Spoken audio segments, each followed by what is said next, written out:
Magandang hapon mga kabutil. Andito ako sa dagat. May papakita lang po ako sa iyo mga kabutil. Yung bangka na aking kumpare nadali. Nadali na ang batang. Palaot sila at may maging isda. Ang problema mga kabutil ay nadali ng batang. Wala. Nagka-problema ang bangka niya.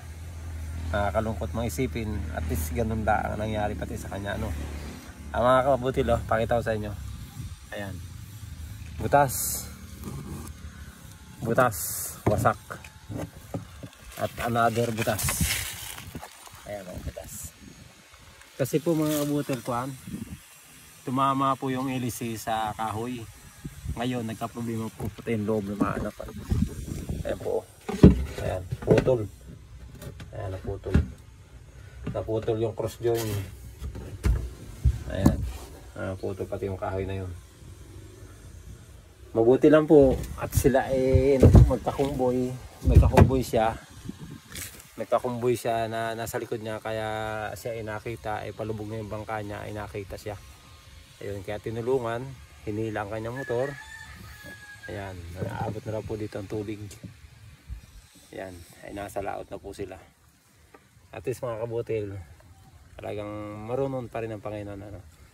Yung disgrasya nandyan lamang, ngunit kung tayo ay may kasama na rin panalangin, magbigay man ng problema, kayang resolbahin, di ba mga kabutil?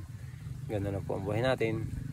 Ang aksidente kasi hindi natin hinihingi, yan ay kusang dumarating.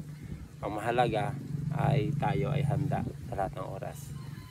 Kaya bago po tayo ay magsimula sa ating mga trabaho, kung saan man tayo pumunta, unahin natin ang Panginoon, para sa ganun siya po ang magbibigay sa atin. Alam ko at alam nyo rin na ang aksidente nga ay hindi natin hinihingi, yan po ay kusang dumarating sa ating buhay.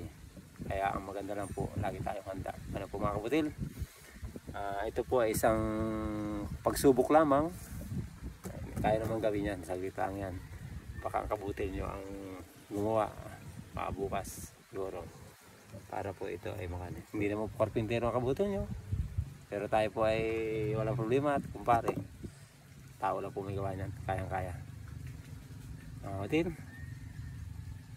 samahan natin ang ating panalangin, lahat ng ating ginagawa. God bless all.